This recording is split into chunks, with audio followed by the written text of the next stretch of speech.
قرآن اور حدیث کی روشنی میں آپ کیا فرماتے ہیں کہ شب برات کا ثبوت اور شب برات کن دلائل سے یہ باقاعدہ ثابت ہے اور اس کو منانا بھی چاہیے؟ کیا کہتے ہیں آپ؟ احادیث طیبہ اس حوالے سے بکثرت موجود ہیں، اگرچہ کہ ان کے جو الفاظ ہیں وہ مختلف ہیں، لیکن تمام کے تمام الفاظ وہ معنی کے اعتبار سے ایک طرح کے یعنی ایک معنی ہمیں بتا رہے ہوتے ہیں، اور وہ ہے شب براءت کی اہمیت۔ لیلۃ النصف من شعبان، یعنی جو شعبان کی 15ویں شب ہے، تو اس کی اہمیت کے اوپر اور اس میں عبادت کے حوالے سے اور اس میں مغفرت ہونے کے حوالے سے اس کی اہمیت کو وہ بہت ساری احادیث طیبہ بیان کر رہی ہیں، اور اس پر ائمہ دین نے پوری کتابیں یہ تحریر کی ہیں، جیسے علامہ علی قاری رحمۃ اللہ تعالی علیہ، مولا علی قاری جو مشہور و معروف محدث احناف ہیں، انہوں نے فضائل نصف شعبان کے نام سے پورا ایک رسالہ تحریر کیا ہے عربی میں، اور اس کا پھر ترجمہ بھی اردو کے اندر ہو چکا ہے۔ اس میں آپ نے احادیث طیبہ کی روشنی میں مفسرین کے اقوال اور اسی طرح اسلاف کے جو اقوال ہیں ان کی روشنی میں شب برات کی اہمیت کو بیان کیا ہے کہ اس کی اہمیت یہ کیا ہے۔ پھر اس کے بعد ہم احادیث طیبہ جس میں نبی پاک صلی اللہ تعالی علیہ وسلم نے یہ ارشاد فرمایا کہ جب 15ویں شعبان کی رات آئے تو تم اس میں قیام کرو اور اس کے دن کا روزہ رکھو، ٹھیک۔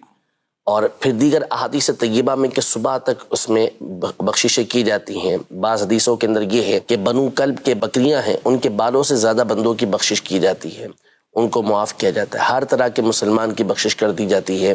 سوائے اس کے کہ جس نے دل کے اندر کینہ رکھا ہوا ہے یا جو جادو کرنے والا ہے یا چند ایک اور، ان کے علاوہ باقی سب کی بخشش کر دی جاتی ہے۔ ان احادیث طیبہ کی روشنی میں شب براءت کی جو اہمیت ہے وہ ہمارے سامنے ظاہر ہو جاتی ہے۔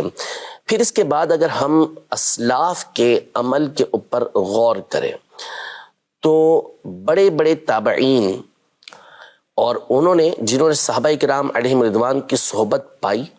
ان کا یہ معمول رہا کہ وہ اس رات کو خاص مسجد کے اندر جمع ہو کر، اور لوگ بھی ان کے ساتھ جمع ہوتے تھے، وہ اس رات میں اللہ پاک کی عبادت کا خاص اہتمام یہ کیا کرتے تھے۔ امام ابن رجب حنبلی رحمۃ اللہ تعالی علیہ جو 8ویں صدی ہجری کے زبردست محدث ہیں، فقیہ ہیں اور ایک بڑے عالم گزرے ہیں، تو انہوں نے اپنی کتاب لطائف المعارف کے اندر پوری ایک فصل اس حوالے سے باندھی ہے، احادیث طیبہ کو بھی ذکر کیا ہے، ان پر کلام بھی کیا ہے، اور پھر اس کے بعد انہوں نے تابعین کے عمل کو بھی ذکر کیا ہے کہ خالد بن معدان رحمۃ اللہ تعالی علیہ اور اس طرح کے بڑے بڑے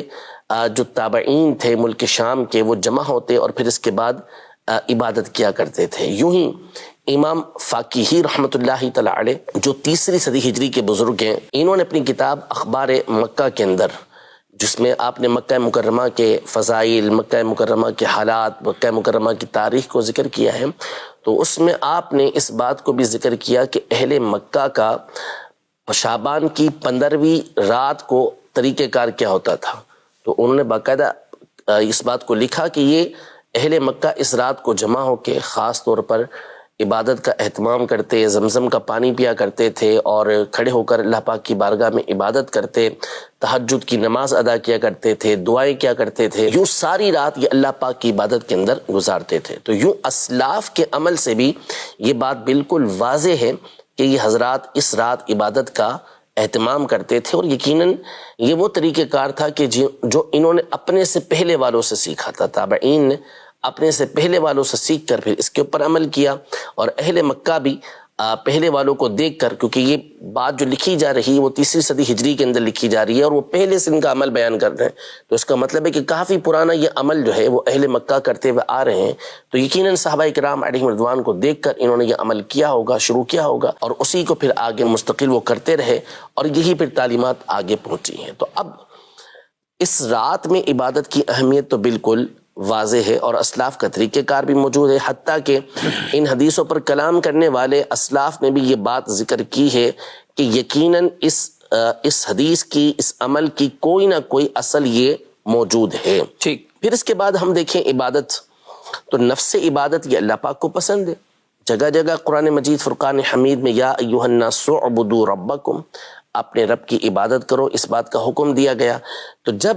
عام دیگر راتوں کے اندر عبادت جائز ہے تو اس رات کے اندر بھی عبادت جائز ہے۔ اب رہا اس کا اہتمام کرنا، تو اہتمام اس لیے کیا جاتا ہے کہ جب کوئی ایسی رات آتی ہے کہ جس کے اندر کوئی فضیلت موجود ہوتی ہے،